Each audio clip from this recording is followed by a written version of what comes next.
Let me help you out with that. You have a decent start, but I want you to get to a good place by the end of our session. Ha, yeah, I was telling my friends that the TAs will just like do everything for you, and that they didn't even believe me. But you guys, I can always count on you. Grab the The status. status. Grab the Grab the status. status. Um, yeah, I mean, if you want, I can sign that for you. Oh, sorry. I just wanted you to hold it real quick. I'm gonna go to the bathroom. Grab the Grab the status. status. Grab Grab the the status. status. Ah, you silly little duck. You're gonna need some lessons.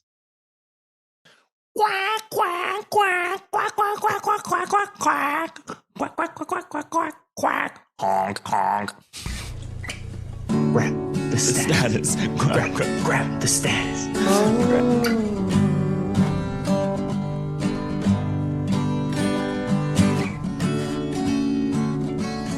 hello, and welcome to another episode of Muprov Musings. This is episode number 28. I am your best host, Hal Munger, and joining me now on the line is the other guy who sometimes comes on the podcast, Julian Bernardo. Yes, I've just heard a statement that someone else is the best host, and I do think that it is accurate because I do consider myself to be a guest every time that I am on the podcast. As the host, I understand that you are the one who keeps it together and edits the episodes and stuff, and that you see me as the one who brings the knowledge every time in a guest like way. And so thanks for identifying that dichotomy between the two of us. Curses! No! Ugh. How's it Bummer. biggity blanging for everybody today? I'll wait for a response. It's blinging bad, bro. I feel like I just got my status ripped out from underneath me. Oh, status. What's that? That sounds What? alluring, provocative even. Yeah. It's a concept that's kind of big in the improv world, mostly because of a guy named Keith Johnstone, who we've mentioned on the pod before. He's got a book called Impro, where he thinks of a lot of improv theories, and we're going to be kind of unpacking it today and diving a little deeper, and maybe than he goes in his own book. Yeah. This is going to be like a first and a kind of second course in status. We'll provide some brief basics on status as we understand it, just to get you caught up to the kind of baseline understanding that a lot of improvisers use when thinking about status. But then we have our own little Muprov twist on it, as we always do. Yeah. So what is baby status? What is the normal version?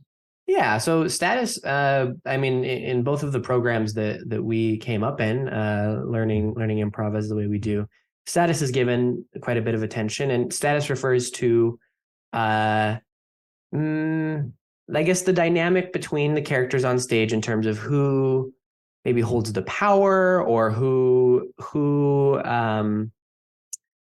is the individual who it's really hard for me, actually, as you ask me, because I use the status concept in my baseline thinking so much. Like it's morphed its way into the way that I foundationally think about a lot of stuff. Yeah. Mainly the other thing to add in is that that's distinct from who literally has more power than the other Right. person. Yeah. Sometimes someone, like, for no apparent reason, the employee can totally seem like the high status person in the relationship with their boss, even if they're obeying all of their boss's orders. The way that they're talking might indicate that.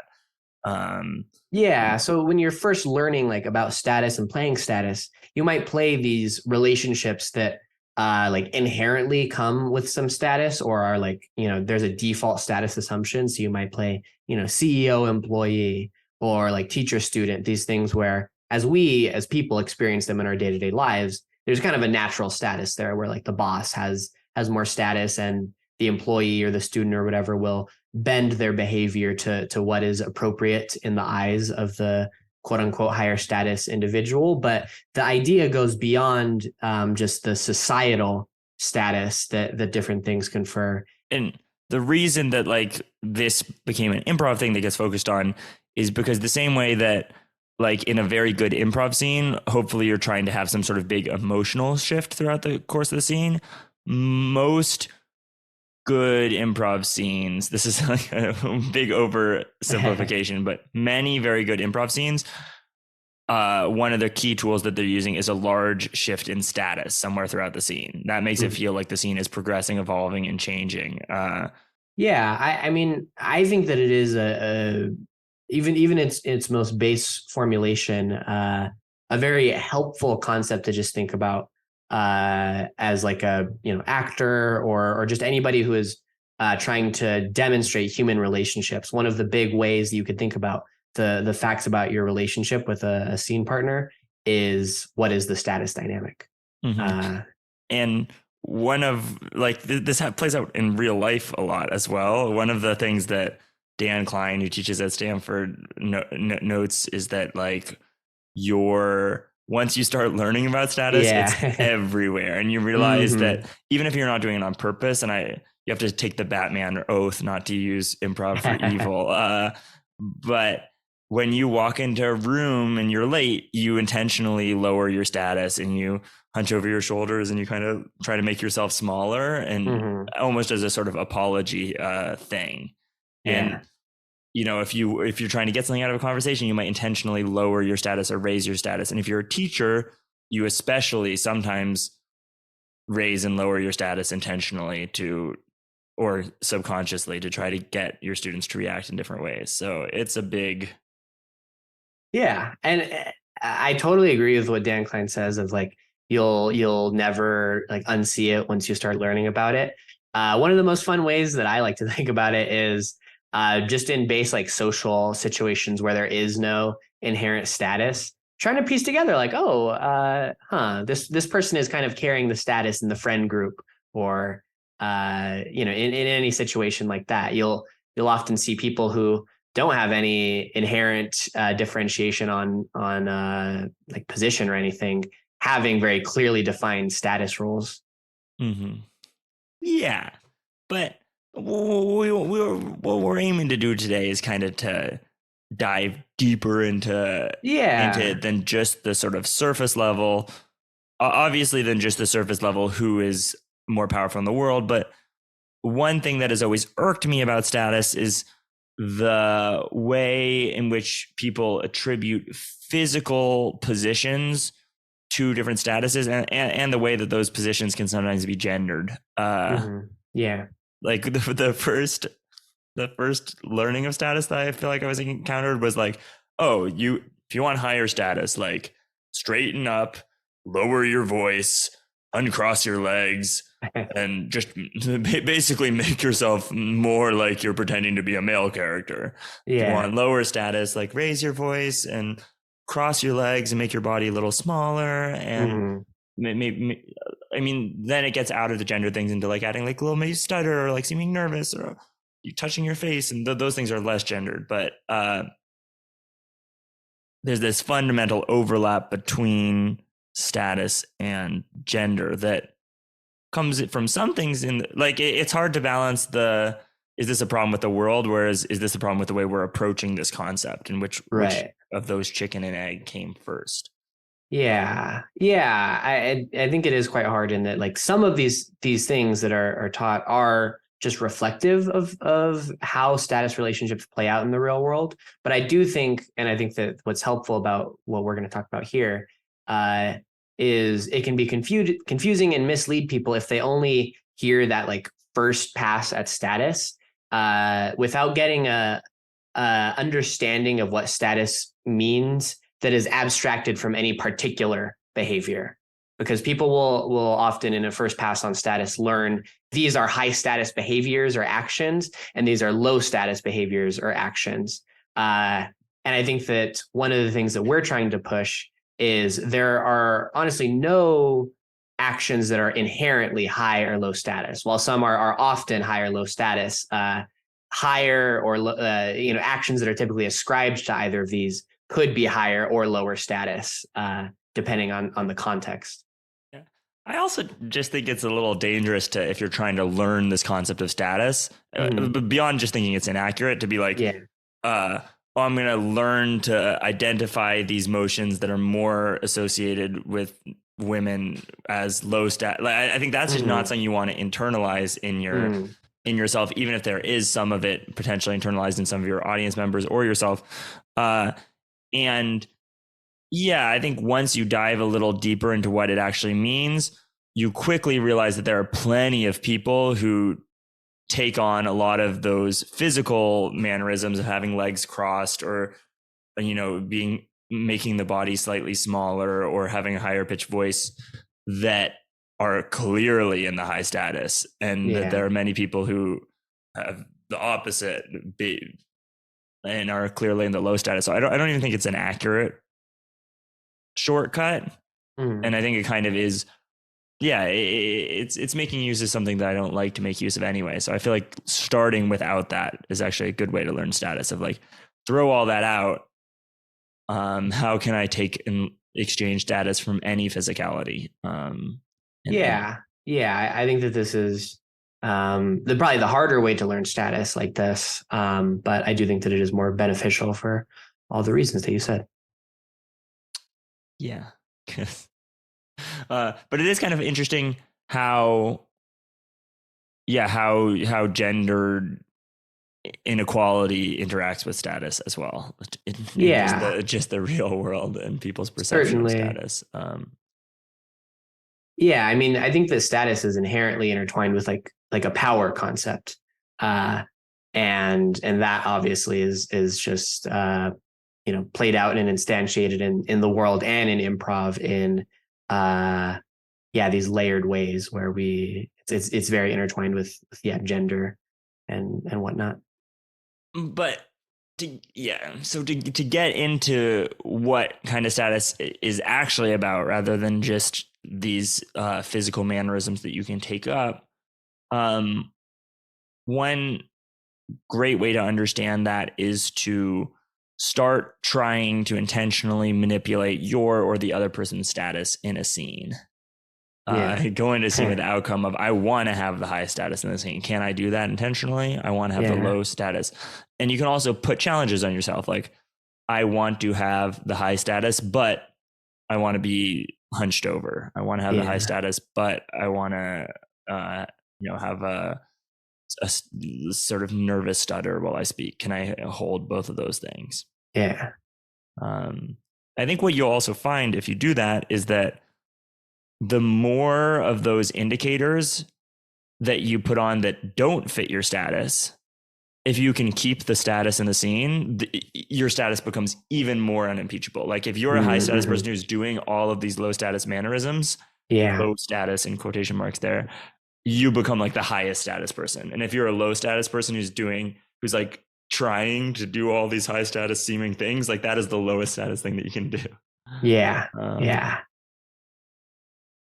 I don't know, Julian, can you think of any character that you've played that's been extremely low or high status that has not had those mannerisms? That's a good question. I think in there was a musical we did called Guy's Fries, and I played a boss who certainly at certain points like had like status in the scene in terms of like making decisions, but towards the end, I feel like I had kind of a breakdown of sorts in which I was like going really hard on the high status, like, screaming and making myself really big, but in a way that was I think lowering my status in the scene, of maybe making me just seem more frantic and less in control. I think in terms of just the directionality of coming in with a status hit, I also want to note that one of the most common things that I will do in a scene is come in thinking, oh, I want to play lower status to a certain character. So it's just, I don't know why, but it's just one of my moves is sometimes I'll come in as like with another improviser, but as that improviser's assistant or goon or something. it's a good way to keep the focus on the other character while endowing a lot of things for them without accidentally Yeah, becoming the center of the plot. And exactly. also, again, how it plays out with gender and race in your company, you better make sure that everybody in your company can play high status and low status with everybody else in your company. Yeah. Uh, there's some bullshit. You're gonna run into some improvisers if you're just at JMs who just like refuse to give status to women. Like that they're in a scene where the person's like endowed as the president and they're like jumping around and acting all goofy in the scene. Yeah, but let's we're talking in the abstract. Let's just throw out the things that we think, by our definition, kind of define status Mhm. as we wanted to discuss it. It's pretty simple. Uh, right. Yeah, I think that at its core, what actually matters about status is, does your character need something from the other character? Um, Mhm. and it's similar to control. That something might be, just that other character's attention. They really want their attention Mhm. or their respect, or it might be a physical thing. Like I actually need that character to help me open with my car or whatever. And as yeah, that directionally that lowers your status if you need or want something from the other character and raises their status. Yeah. Yeah. So kind of the person who, uh, no, I won't use mathematical terminology, but the more kind of people need things from you, probably the higher status your character is, and the more you need things from other people, the lower status your character is. I would Mm-hmm. say is the and still this isn't like our most comprehensive and in all cases true definition of it, but I think that this is a good starting point for understanding status if you're trying to come at it from this direction of divorcing it from any specific physical action. Mm-hmm. And it also makes it really clear what some of the big beginner mistakes are with status. Uh, Yeah. a lot of times, if you start teaching people status and you're trying to get the high status in the scene, one of the first things that people jump to is bragging.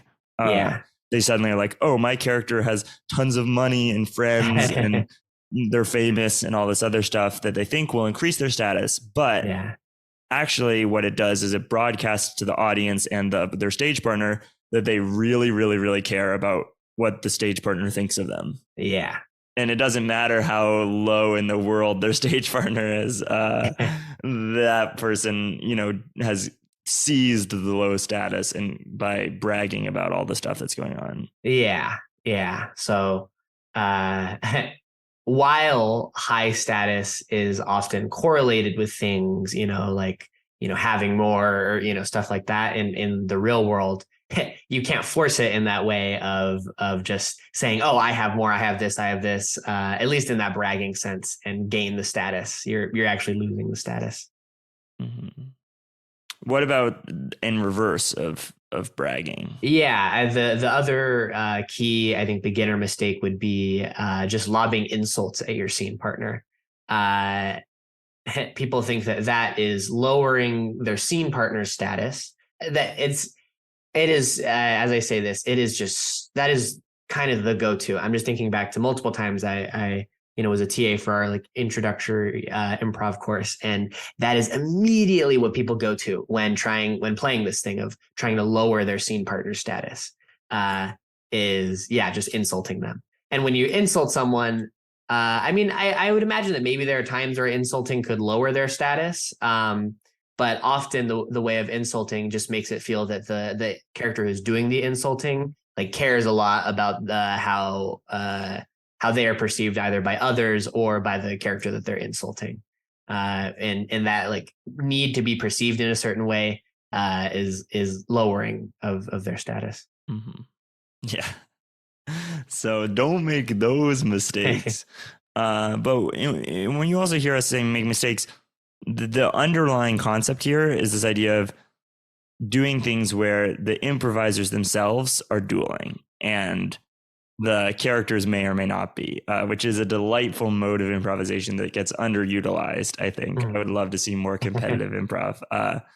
But one of the most fun activities that you get out of this, it's hilarious, delightful, is these status duels where you say both improvisers are trying to get the high status or both improvisers are going to try to get the low status.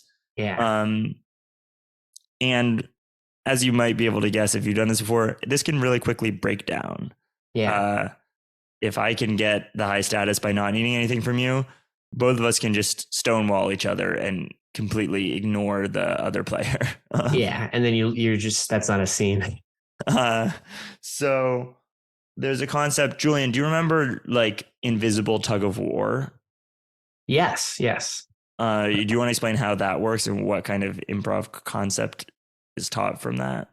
I think if you have the idea of what the concept is, then flag it. But I'll just describe invisible tug of war, which is you. I mean, I guess you could just do it with two people, but often you'll have like a team of improvisers on either side doing a space object tug of war, and playing this tug of war is somewhat difficult in that you don't you want to play your character who's in the tug of war as if they are trying their hardest to win, but as an improviser you need to have some give and take and give the control up to the other side for some period of time in order to have this be a scene that has like consistent logic within it.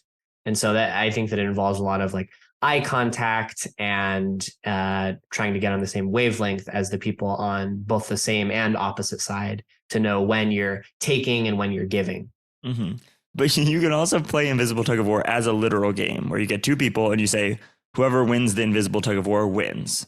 But it's kind of like the prisoner's dilemma where Right. if at any point the rope that you are pulling on changes length or looks like it breaks or disappears, you both lose, and you both like lose even more than you would have lost if you just lost the tug of war itself. And then if you want a prisoner's dilemma incentivize up to cooperate, you could say like for every 5 seconds that this tug of war goes on, you guys both get some number of points. And basically you can reward it where the more goated this looks, maybe the more times it changes who's in the lead, the more points you guys both get. But whoever ends up winning this tug of war is actually going to get even more points, or whoever ends up losing this tug of war is going to end up. And then you eventually, if you get the ratio of rewards right, the winner is whoever can do the most realistic tug. Like, let's say you have 20 people doing it. Whichever team does the most realistic tug of war, the winner from that team is the winner of the whole tournament. Right. And you can apply that to status, where basically if in a scene you do something like the equivalent of breaking the rope, you block the other person's offer of a reality, or you just completely ignore the other person. You have a referee on the scene who yells rope, rope violation. You have broken the rope, and you get penalized in some way. If you do it maybe 3 times, you get kicked out or whatever. The other person automatically gets the status. And let's just flag the switch that happened here. Right before this, we were just talking about the game Invisible Tug of War, and now we're talking about a concept of this kind of competitive improv game that you can play with status, where the equivalent of Invisible Tug of War, breaking the reality of the rope, is in a scene that you're just actually doing with a partner, essentially blocking an offer or denying the reality of the scene. And this is like derailing for just competitive improv in general, but you can do this with everything. It doesn't have to be status. You can do it with like, who's the protagonist of the scene? You can do this with like literal combat. Like you're doing stage combat, who wins this literal fight in a scene? You can do so many things, who says this one word the most times, who does. And I feel like this is the natural evolution of theater sports. I've never been that interested in theater sports itself. I think it's kind of not my favorite thing in the world, but I would totally love competitive improv where you were literally competing against your stage partner. I think it's a very fun concept, and there, it's not a sustainable, like you could do this for a whole show, maybe, and maybe you disagree with that. But I agree with that being yeah, what a lot of these like improv games should be. I totally disagree with that. I think you could You do think? I think you could do a tournament as the show where you were uh, moving up and down through the ranks. But again, mm, I think the crucial thing is that someone who wins a match and does a bad scene should score mhm. less points than someone who does a good scene and loses a match. Yeah, Uh, yeah, I buy so the as long as that scoring system is in place, and mainly you're trying to put on a good show and support your partner, and yeah. you're rewarded for doing all of those things, I think that it would be a very delightful form. Yeah, and before we even talk more specifically about status duels or you know you just even go any further on this, I do want to flag that you know in some senses we're spouting a rejection of the way that we came up in terms of learning status, but I think that a lot of these ideas are at least I want to think about them as building upon them rather than you know taking them down. I think that we received a baseline education on status, and we also you know this is irrelevant to the teachers that we learned it from as well. Like we had Mhm. some limited time to learn it in a course, and this is the way that we've built upon it through our course of improvising together. And I think that the stuff that you say about like the joy of true competition and improv is stuff that is also taught in these intro courses. Mhm. This is just our take on it. Yeah, very true. And never trying to yuck other people's yums or to say that we're inventing something new that hasn't been done before. I'm sure many other people have taken these to their logical extremes, but it's pretty Yeah, joyous because I think totally. that a big part of what drives people to get better at things is the ability to have competition. Competition can be really fun. Hmm. And also that, again, if you want to learn how to actually have more agency and control over whether you have low status or high status in a scene, if you Hmm. want to support your partner by giving them the high status or low status in a scene, uh, you will get better at those skills by trying to do them in these kind of situations where you're at war with someone. Yeah, yeah. And Okay. it's just fun to watch. Um, all right.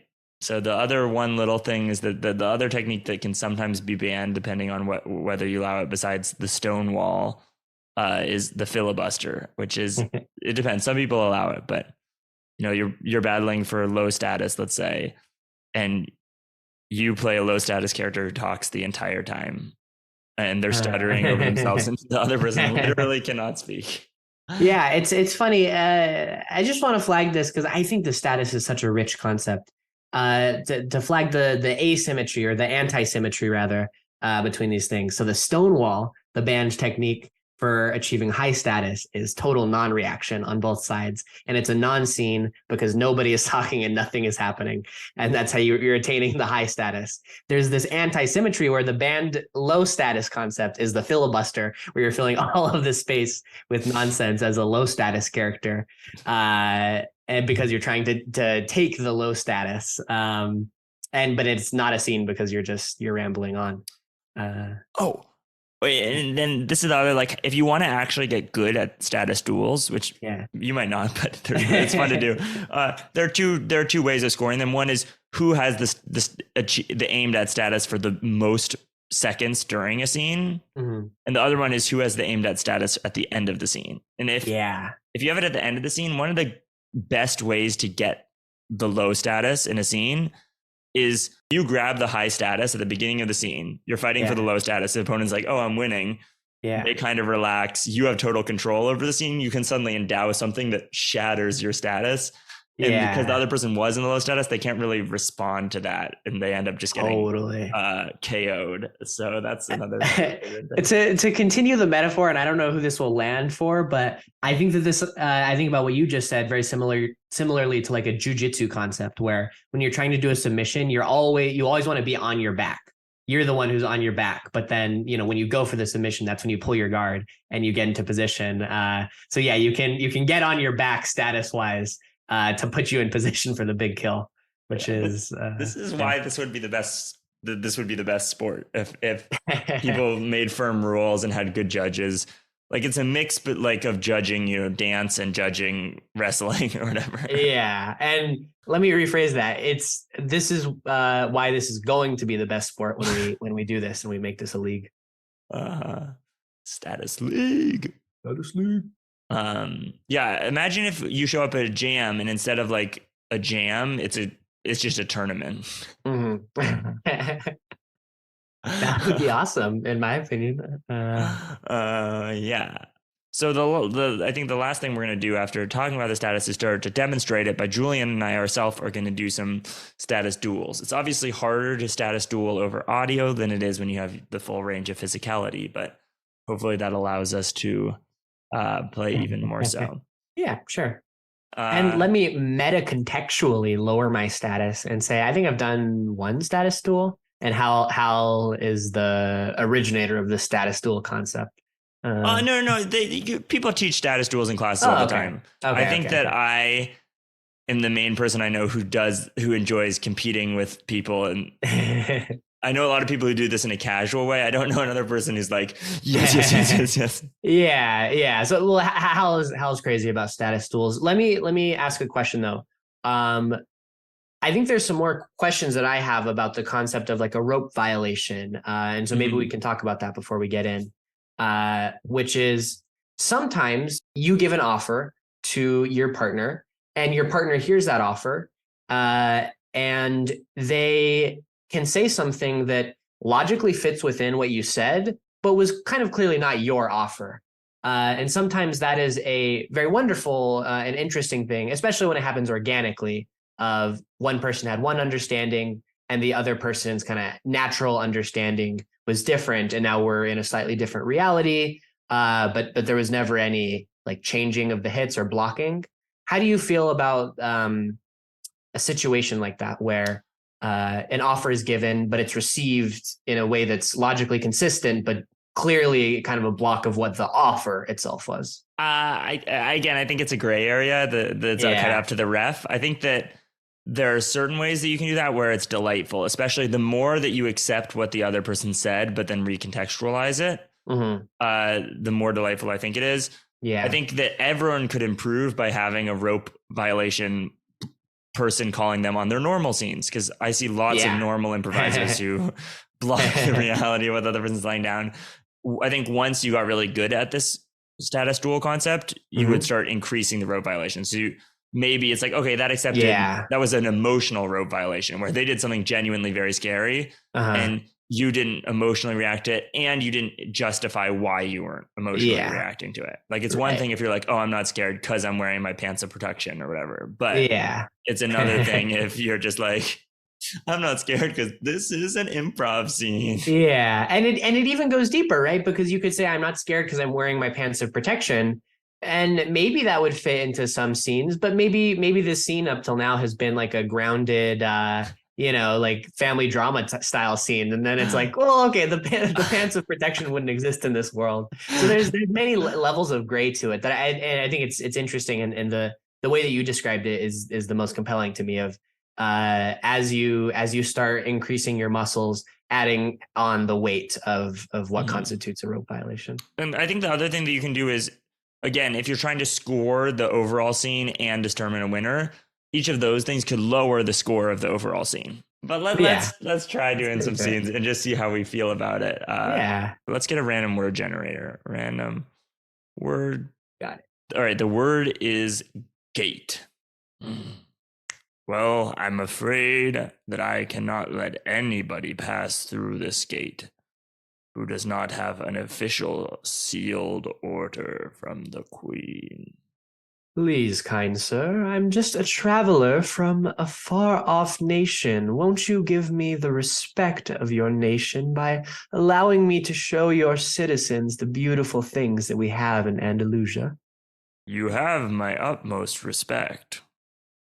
And if it was in my case, I would, of course, bend over and give you everything that I could.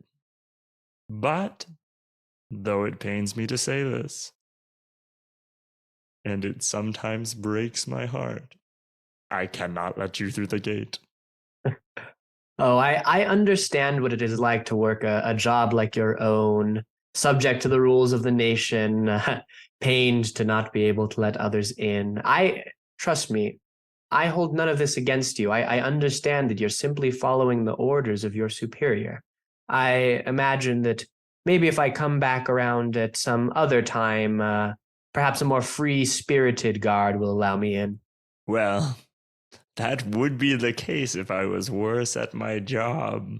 But I guard this gate every hour of the night. And this brick, stonemasoned? Yes, it is stone mason. Hmm. Quite peculiar, this nation, no? I love this nation with all my heart. Hmm. And have you been to any of the other nations? I stand guard on this gate. In fact, I've never even entered through it in either direction. Nay, you've simply been there this whole time. Right here on this step, stopping people from entering. Well, I guess the world does need those who create and bring and those who stop. Hmm. Please concern yourself not with me. I'm just going to be recording some details about your nation. That's fine by me. You know, one time when I was here, there was this big troll that came trying to get through this gate. Um, was that it?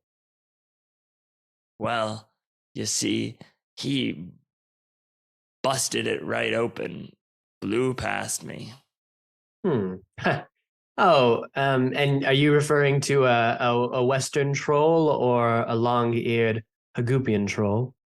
His ears were so far above my head, I could hardly tell, but if I had to say, they were quite longer than my own. Yeah, so a Hagoopian troll. Yeah, no, you should know that in the springtime when the flowers are out, the Hagoopian trolls do tend to get quite wily. I learned that while I was over in Palancia. They have quite an overrun of Hagoopian trolls over there. Hmm. Yeah, this troll just bonked me. I'm telling you, really bonked me in the head, knocked me over. Well, allow me to look at your head. I'm quite good at identifying if there are any injuries that you did sustain in the attack. I don't know if I should. Please, please, please allow Well, me. I kind of. No, no, your head. Sorry, I'm moving it aside. No, your head looks fine. So any behavior you've had since then is all you, buddy. My daughter's going to marry a Felusian. Of the Felusian troll variety? Hmm. Yes, I mean in the same sense of that is their country of residence. But no, obviously a common man like you or I. Oh, why is that so obvious? Oh, I'm sorry, I did not know. In this nation, do you all marry trolls? Hmm. Oftentimes people come through this gate half troll, half person. Oh, well, that is quite interesting. You know, I understand that a nation that has not studied the properties of such marriages may have quite a fondness toward it. I'm truly amazed at the prevalence. Would you say that you know multiple people who have descended of troll and human? Hmm. Well, I mean, half the people I know probably have descended of whole troll and human. I'd never thought much of it before now. That is spectacular. You know, you are quite the interesting first subject for my journey out here. It has been nothing but silent farmers and non-chatty stablesmen up till now. Hmm. Well, I'm happy to help, and I'm sorry that I will be your last subject, at least in this kingdom. Um, and sorry, how do you mean? Well, that you will not be able to cross this gate. Oh, You said that if I had a seal from the king, that I could surely come and cross the gate, no? I said, all who lack a seal from the king are turned away. Ah, but not all who have one are allowed to come in. Hmm. Well, the seal from the king is only given to people who come from inside the gate. I understand. My high ambassador of Fantalesia is actually planning a trip here within the next week. I'll be happy to stay here in the inn for this whole time, though. Do you have any recommendations of things to see in this kingdom? Because I truly don't plan to spend a lot of time here. Or do you mean to tell me that your post has been truly in the position in which you reside for Truly here.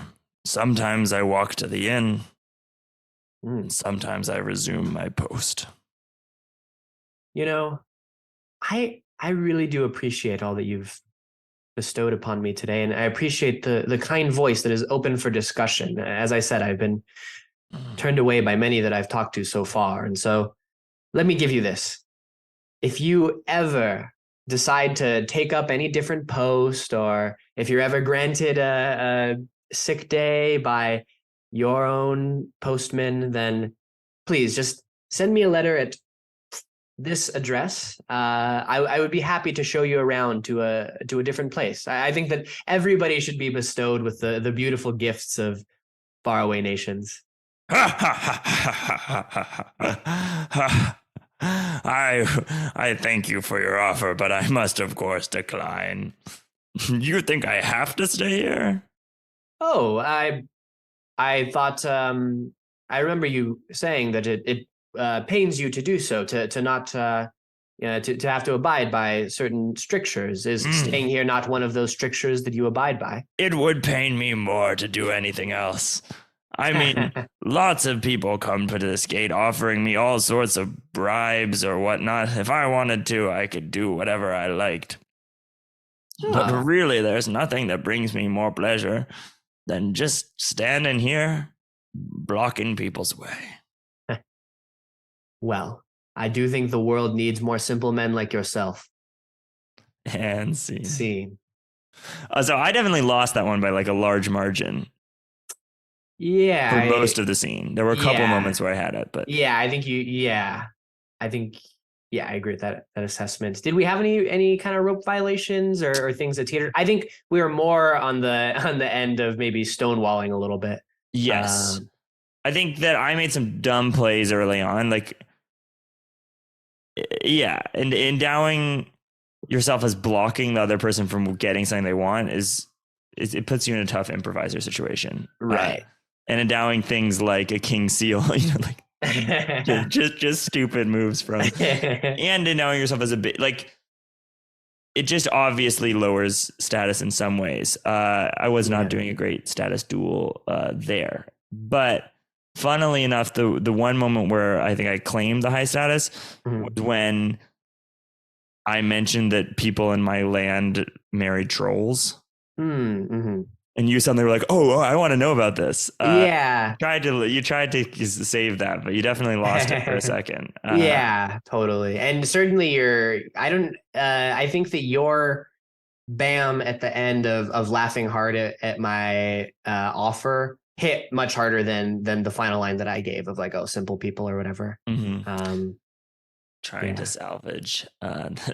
Well, I was genuinely losing at the beginning. There, I was like, "Can I turn this into like a jujitsu loss or whatever?" But I don't think I Yeah. did. I was not navigating that scene well, which is fine. Yeah. I something that we didn't even talk about in the earlier portion of the episode that is within the scope of like a first course in status is the concept of like benevolent high status or like benevolent low status. Mm-hmm. All of that stuff. I tried to play a benevolent high status character here where I was, I think I was being, condescending in a way that I was hoping did not come off as intentional for my character. Um, and in general, I think that the concept I just want to impart is that high status can be very benevolent. High status can be, there's not inherently like if you're high status, you're cutting. and you're hurtful toward the other person. Yeah. All right, Julian. Well, you have officially passed level 1 of status challenges. Do you want to try to go level 2 high status? Yeah, yeah. Okay. So this is going to be a similar scene. The main difference is that I'm going to be, trying even harder to stop Julian from getting the high status. And we'll see if he's able to, we'll see if he's You able framing to, bastard. to pass through the scene.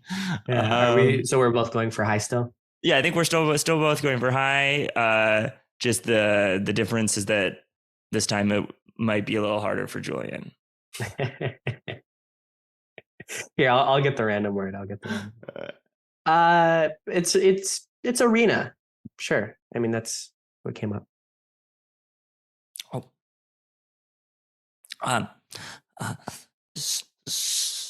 Sir, I didn't sharpen your blade today before your match. I'm so sorry. It's fine. I would hope you weren't getting into any trouble. Trouble? No, I just remember you spending time with Peter and those fools. You weren't with them, no? I mean, Peter's mother is very sick, sir, and I was helping. I was helping out her bedside rather than sharpening your sword. Oh, huh. Well, I hold no qualms against Peter's mother. I just wish that you do stay away from Peter. I believe that he's been starting to be a bad influence of sorts on you.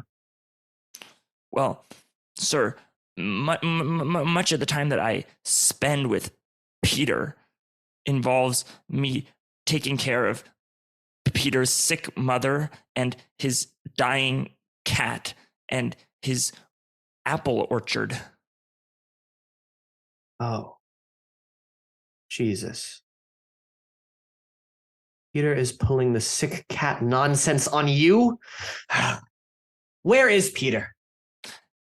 Well, sir, I'm afraid I cannot tell you where Peter is because I swore to him that no matter what would happen, I would make sure that all of the butterflies that feed on his apples would reach their native home.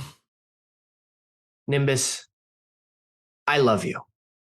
You have been so kind to me, and I am very sorry about what happened to your parents all those years ago, but I hold such ill will toward Peter because of these scams that he has been pulling. When I was but a young boy, and Peter and his mother were both young as well, he pulled this sick cat scam on me. He had me coming every day to his house to tend to and feed his sick cat. It was only once I thought for a moment and decided to record some details about the cat. It is a different cat each time. Nimbus, I'm so glad you told me this. I want you to stop going to Peter's. Gluther, with all due respect, I would obey any command that you would have about the battle, but I cannot stop going to Peter's. I love Peter, and I know that his cat changes every time.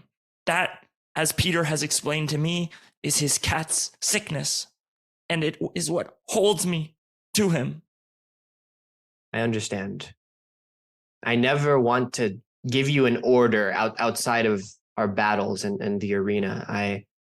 I meant not what I said as a direct statement as your commander, simply as a hopefully helpful piece of advice from someone who is looking out for you. Well, Gluther, I thank you for your advice, and I hope that my not following it does not... Nimbus, before you go any further, please, I just want you to understand where I'm coming from here. Sometimes there are people in our lives who are very dear to us, who we wish to care for, who we wish to pour our hearts into. And sometimes despite the intentions, I mean not to even speak ill of Peter if you truly love him so, but despite anything, sometimes these people can be draining toward us. I see the bags under your eyes when you come in to sharpen my blades in the afternoon. I see the bruises on your hands, surely from the apple orchard. Nimbus, I don't want you to pour all of yourself into some other person and shrivel your own body and heart up. Do you understand what I mean by that? I understand, Luther. And I think that you're right. I Yeah. formally quit as your apprentice. It tires me too much. You wish to spend more of your time with Peter. Yes, I think I have been drained by our relationship. And though it pains me to say it, I will have more bounty in my life for taking more time to take care of Peter. Thank you for the many years that I have served you. Nimbus, I really do love you. I care for you, and I hope that our parting of ways as swordsman and sharpener are not going to affect any of our social time that we've spent together. I would still love to go to the tavern with you and hear about what's going on in your life from time to time. Is that all right with you? Well, whenever I have time, I promise that I will try to make some time for you. Thank you. And I do hope that in your time outside of helping Peter, the time that's spared up by no longer having to sharpen all of these crusty old blades, that you do spend some time resting and caring for yourself and nurturing your own soul. Well, I'm afraid I must disappoint you again, my master, or former master, that is. For my soul is nurtured mostly by serving Peter. Hmm. Hmm. Well, again, I never really liked the master claim. Please, I am Gluther. Alack, I understand that this is the course that you must take, Nimbus.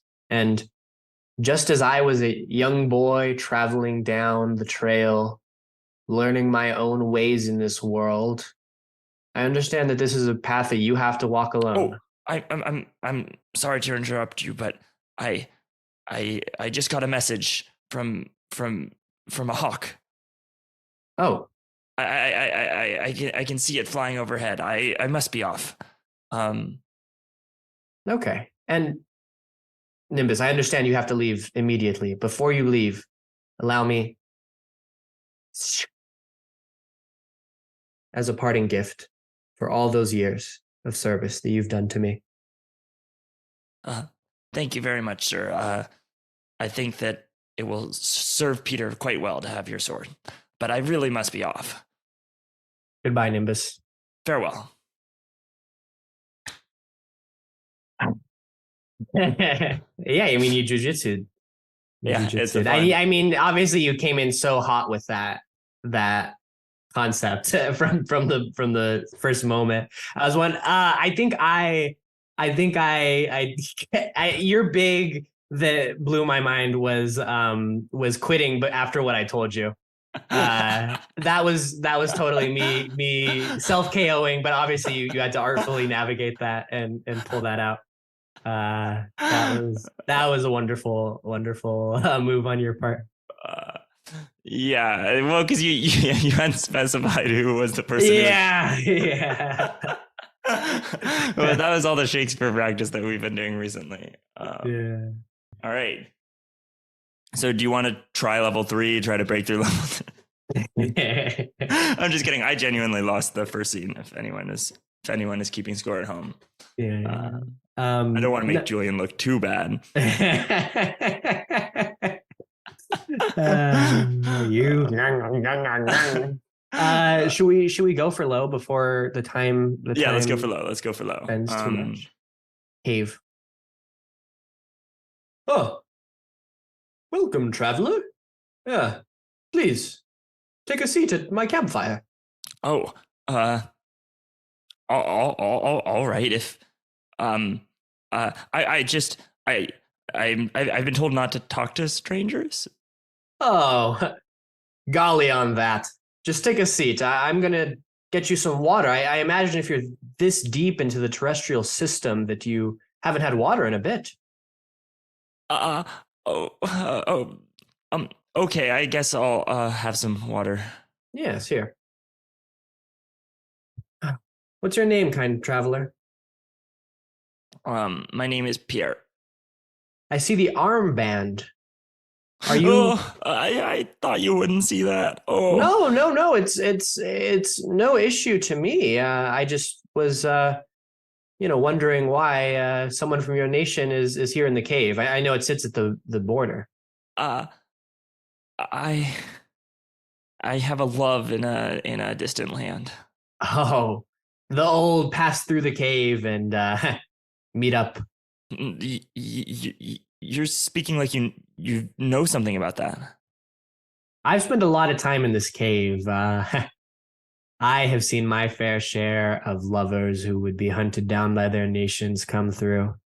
Really? Well, what do they do? Well, sometimes they would come through and well, most of the time it would be fine. A lot of the times that I've seen lovers pass through. What do Um you mean most of the time it would be fine? That makes it sound like sometimes it wasn't fine. mm, every other traveler that I've seen pass through here has been successful. Worry yourself not. Only an absolute fool could mess up a situation like Wait, this. that's making me worry more. Please, I wish not to talk about it. Hmm. Well, okay, if you wish not to talk about it, um, uh, um, Who is your lover? my lover is a man named Angelo. Angelo. Would you describe Angelo's eyes as more beautiful than the rising Solaris? Yes. How do you know? Well, it's just love is the universal language. Worry not. Worry not. What do you mean by that? No, no, worry not. Worry I'm not. worried. Every time you say worry not, I get more worried. Oh no, I've many travelers who've come through have said the same thing, but it's always fine for them. It's always fine for them. You'll need a torch. The cave does get quite dark. Do you have one? I could craft one. I have all the things. I Wow. never will forget how to craft a torch. Never again. Never again. Never again will I forget how to craft a torch. Allow me to. Uh, oh, thank you so much. Wow, I really am in your debt. No, You have no so one much is. knowledge, so much expertise. No one is in my debt. No one is in my debt. No one is in my debt. Oh gosh, I upset you, mister. I'm Oh, sorry. no, no, you did not upset me. I have upset myself a Oh, long time ago. And ever since that day, I wait, am sir, sick tell me what happened. I was like you. I was just like you. I wished to meet my lover. And God, I thought I was entirely prepared. But I entered into the grand basin of this cave here without a torch. What happened? I slipped into a pool of water. Oh my god. I was disoriented for days. That's so scary. By the time I went to the other side to meet my lover, he had gone, and I have never heard from him again. But I think it's time. Maybe I can head with you back to my original nation. Yeah, Maybe. I could learn from all that you've learned and all your But please, experience. I will not ask more of you than I already have. Allow me. I will navigate the way, but You only will? from. Yes, I will be your navigator. I will serve as your guide through this cave, if only to atone for the issues that I have caused in my own life. And I only hope that by the time we get to this nation, you will allow me to meet your Angelo.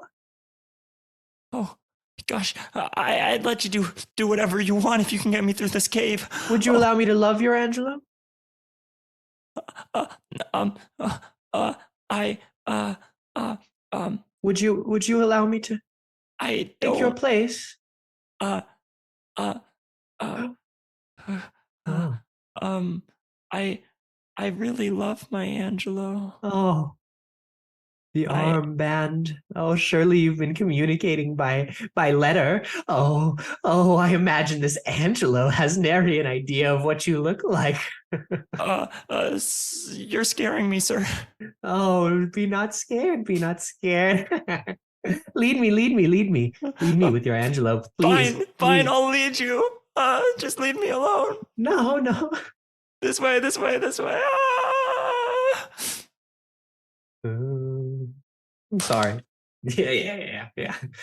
Ah, yeah. You almost won. You almost I won. tried. I tried. I went for it. But yeah, yeah. Uh, But yeah, I tried to go for this similar jujitsu kind of move. yeah. Well, you did get a big swap at some point when you suddenly Mhm. lowered, Yeah. and I was off my toes. I was trying to do a constant downward pressure. You know. Yeah. Yeah. It was hard to get past your just frantic, nervous, like yeah, do whatever you want. Uh, Concept. I think that there's some fun things there. Crying is like a famously hot way to gain the high status sometimes. Yeah. If you Yeah. push if you push someone too hard and they start crying, and again, you can't ignore the person crying, but a Yeah. lot of times if you start crying, you suddenly have the high status and they are like, oh my God, I'm sorry, I didn't mean to make you cry. Yeah. Yeah. Which is why often in times in like kid parent scenes, like you can Yeah. Yeah, uh you can gain the status as the kid by um crying. that felt similar to the first scene that we did. Yeah. Uh Yeah. and that there were moments where you gained the low status, but they Yeah. weren't that long. Yeah. Yeah. I mean, I was basically just trying to play, like a more pathetic version of you, like someone who had Uh-huh. wished to do what you did, but didn't have the courage or, simply failed in some way. Uh-huh. But it's hard to shake. I mean, you were just really pummeling with the low status. Yeah, and both of my two characters from the last two scenes have had a kind of intelligence rope violation, which is Mm, everything the other person's saying is true, but this character is like a little too low level intelligence to either understand what they're putting down, mm, or like when I knew that I was sort of unimpeachable in the last scene yeah. was I was like, my faith in Peter, I'm wrong. And the audience knows that I'm wrong, and Yeah. you know that I'm wrong, and you Yeah. but because of that, it's gonna be really hard for you to dissuade like the crazy um Yeah.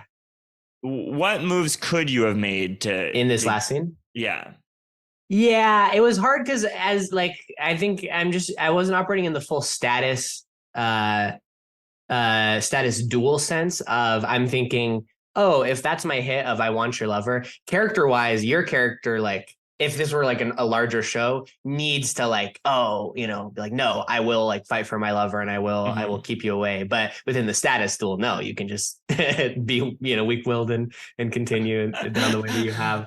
It's very dangerous to want something from your like Yeah, just in exactly. even just in now any external thing that you care about is Mhm. dangerous in this game because it can be Yeah. used against you in that way. It was making me yeah this scene was there were some fun things.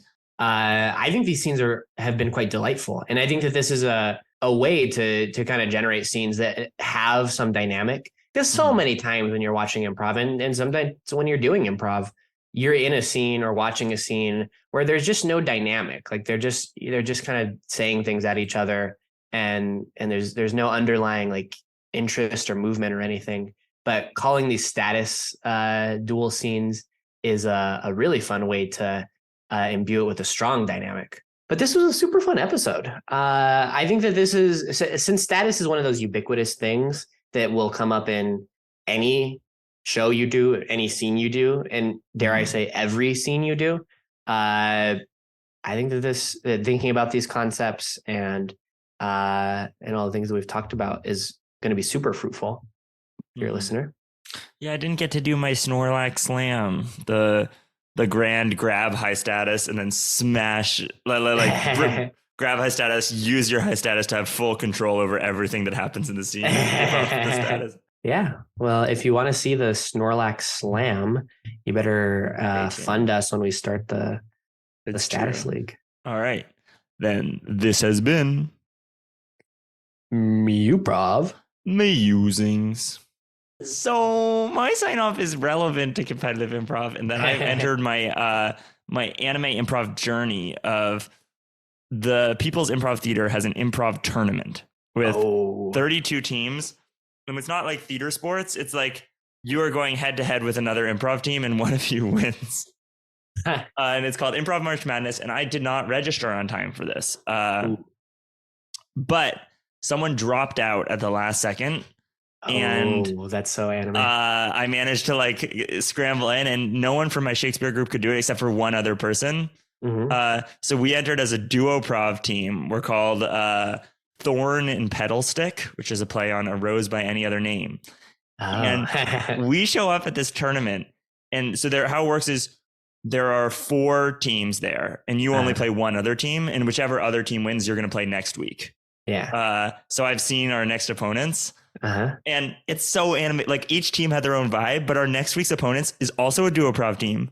They're a mother-daughter duo. Whoa. It's called Coming Up Roses. And so we're rose themed. They're also rose themed, and they've got like roses all over thing. And they came from like competitive dancing. Like she used to, I think the mom was saying, they were really nice. The mom was saying that like at age 9, they were going to like dance tournaments and stuff. So it feels like a character you would meet in like a movie. Totally. And she was at the beginning of the first set, they were just doing improv games. You have 12 minutes, short form games, but they were executing them kind of like very efficiently. And they were talking to the audience a lot about being this mother-daughter duo. But then in the challenge round where they get a random challenge, it was this sci-fi thing in 5 minutes. And she started doing all these crazy gymnastics dance moves. Whoa. So it's like, whoa. I'm showing their special ability. But we definitely were the dark horse candidates, and we pulled off some Shakespearean stuff that's better than anything I've done on the podcast. Like something turned on in us, and linguistically we powered out a full Shakespearean comedy boiled down into 12 minutes that it ended exactly on minute 12 with the wedding. And all the language was like giga crisp, and the audience was going crazy. And a lot of it is done by audience vote. There's a judge and an audience vote, and we didn't have time to invite anybody. So like, assumedly the audience was all people who were there to support the other teams. But we have clocked in our first round win and are on to the second round. That's freaking sick. What did you say was the name of your partner? My name of partner is Amy. Amy. You and Amy. That is sick. It's sick. And the team that we beat also, I was laughing a lot at their set. So wow, this is so awesome. It's so cool. It's so much fun. I want to keep. I wish that there was more improv like this. Even if I lost, it would be fun to be able to. Yeah. No, because I mean, I think that's I think that's how we both think about improv sometimes. Is in that high drama, maybe anime sense. And so I am so fucking with the concept of this improv tournament. I'm really excited about it. I'm. The next one, I'm gonna have to get on like a red-eye flight to hit the next one because it lines up at a very bad time. So I'll have 0 when hours. When is it from now? How long from now? So this was the qualifier. All the other ones happen 1 week in March. Okay. Kind of back to back. I'm stoked about it. I want to reach out to the other team and have both of us amp up our Rose stuff and work together. And all that kind of stuff. Yeah. Oh, that's awesome. I envy it. It's Fun. And I want to hear all along, or hear all about it. Post it. Oh, but I said it on the podcast. If you listen to this podcast, come March 14th. Or no, not March. March 11th. March 11th. Come support at the People's Improv Theater. We need your help. You can vote for us. Can't you see me now? Like you always did. Can't you see me now? I just wanna be with you. When the times they seem so crazy, can't you see me now? Can't you see me now? See me now. Can't you see me now?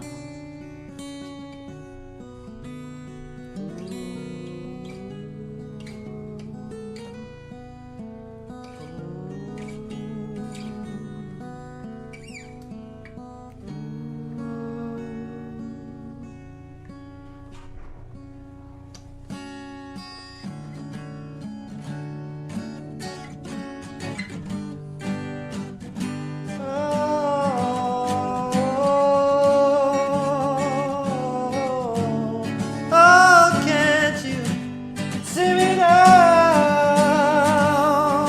Can't you see me now? Like you did back then. Can't you see me now? I remember way back when. Oh, and times they are changing. You know, things are rearranging. Can't you see me now? Can't you see me now?